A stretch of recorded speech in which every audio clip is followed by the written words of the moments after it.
Thank you, everybody, for coming to the Aaron Torres Podcast YouTube page. If you could do me a quick favor, see that little subscribe button at the bottom of your screen? Go ahead, click that subscribe button. Really does help our channel grow, our audience grow, and I really do appreciate it more than you know. So click that subscribe button. Appreciate your support. Now, here's the video that you came here for. Beautiful Fayetteville, Arkansas. Let's go down to lovely Bud Walton Arena, which unfortunately was a little bit quiet on Wednesday night. That probably is a conversation that we need to have in the bigger picture about the state of Arkansas athletics. Maybe I'll call up my buddy John Neighbors or Curtis Wilkerson or something, have him on, because it just feels like the vibes are low right now. You were hoping basketball would get those vibes back up. You lose to Tennessee over the weekend, and yeah, it's weird. And yeah, Cal says the thing about the walkthrough, it wasn't a big deal. People tried to make it a big deal, whatever. But you're coming back home. This is the SEC. Ole Miss is good, but this is a game you got to win. Good news early. Jumped out to a nice early, comfortable lead. It was as high as 29-20. It was about a 10-point lead throughout much of the first half. I went back and looked this morning. It confirmed 29-21 with about 6 minutes to go. You're in control. All of a sudden, a little slippage. All of a sudden, it's 33-33 at the half. And all of a sudden, Ole Miss basically runs away with the game on Wednesday night. They got the lead to as much as about 8-10 points in the second half. Arkansas was able to battle to a degree to make it a little bit more respectable. But in the end, it did not matter because Ole Miss beats Arkansas 73-66. And here we are with Arkansas. It is now basically a third of the way through January, very early in SEC play, but they're 11-4. They're 0-2 in the SEC, basically have one good win against Michigan. And again, listen, we understand you go on the road to Thompson Bowling Arena on Saturday. That's not a place very many people other than Tennessee are going to win this year. But you got to come home. You got to get the win. You don't. And it is clear that frustration is brewing with the fan base. And obviously, we know there's a back and forth between Calipari's former school, Calipari's current school about the state of, really, frankly, let's be honest, him as a head coach. And so I want to break that all down in a second. But before I do want to hear a little bit of what John Calipari said after the game, because I do think it is going to frame our conversation about him. Play it, producer Matt. Like I said, I have a lot of faith in this group. I'm disappointed. I'm not discouraged. This league is really good. You're going to take knocks. It's just how it is. I was hoping we could get this game, but we didn't. So now we move on. Tomorrow will be our day for us. Friday, I'll work on the next opponent. Right now, we got to get better at how we're trying to play. And some of it's talking them through, showing them tape. Some of it will be drilling them on what we're doing and why. But we just got to play winning basketball. And that means collectively. They were the better team today. They played and moved it and did their thing. They played like I play up 8 or 9. They grind it. That's how my teams historically play. That's what they did. But they kept us where we had our chances. So, but they're a good team. 2-0 in this league, you're a good.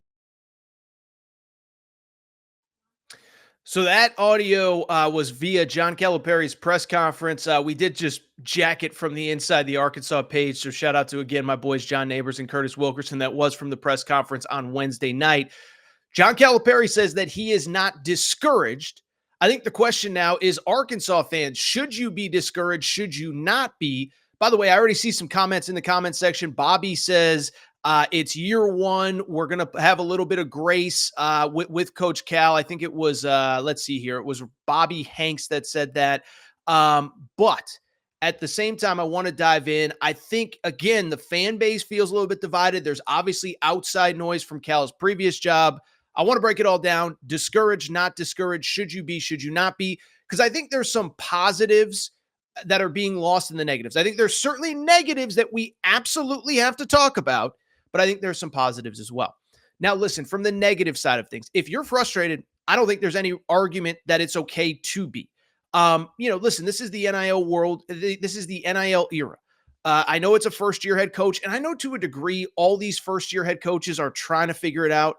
It's not just John Calipari. Mark Pope did lose a game on the road the other night. Louisville has been up and down as they figure things out under Pat Kelsey, certainly playing better. Eric Musselman at USC. I believe in that guy wholeheartedly, as everybody knows, but they're taking it on the chin right now a little bit.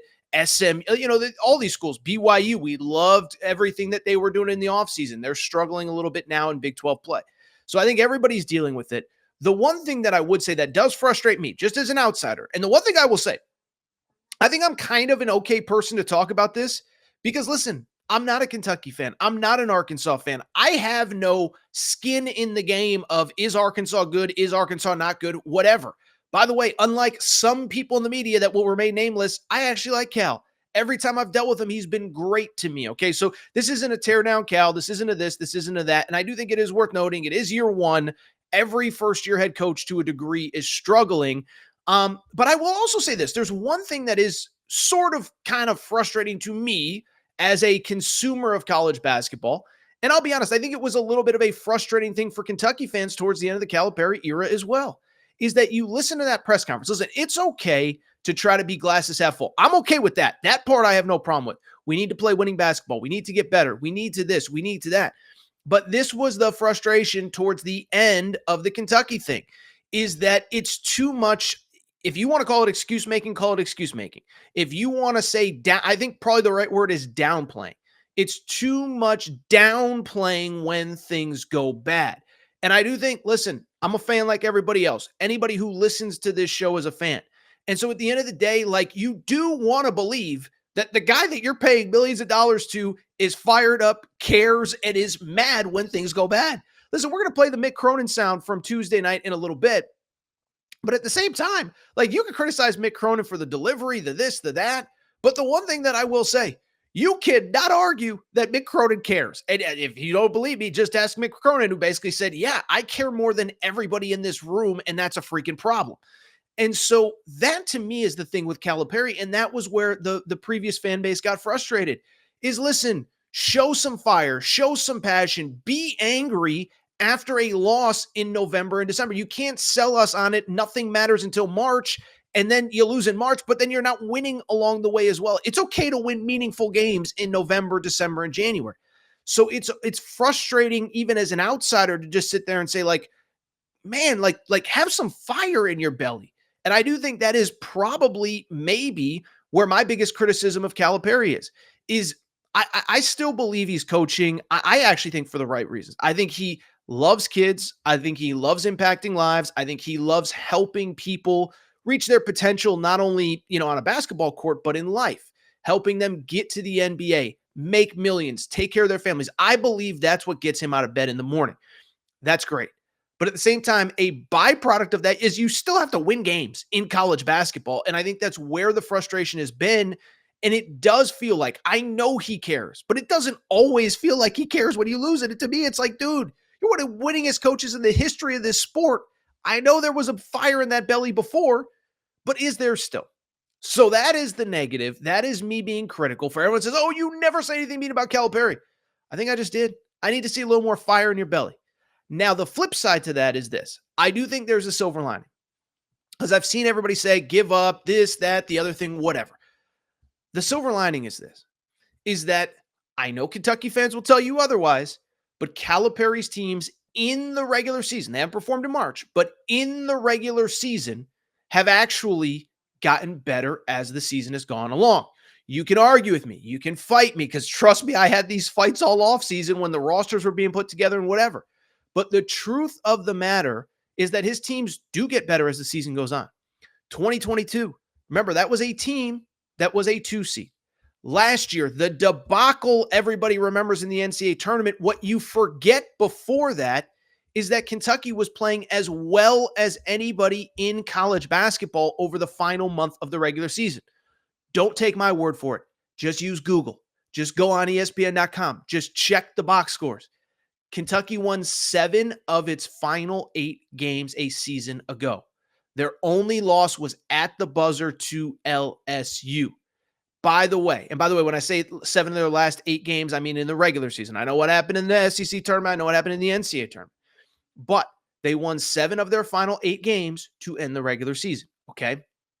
They won at Auburn, which ended up winning the SEC tournament.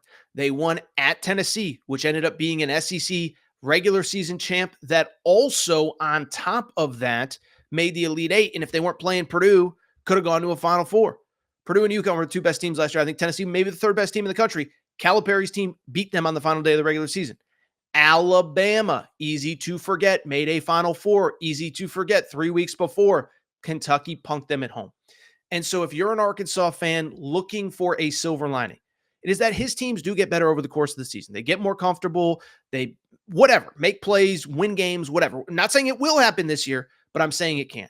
What I will also say, I think Saturday all of a sudden is very important because you are looking at a Florida team. Listen, I think Florida is one of the 5 best teams I've seen. And yes, I'm a guy that a week ago was literally like, I don't know how good Florida is. Well, I've completely switched my stance, obviously.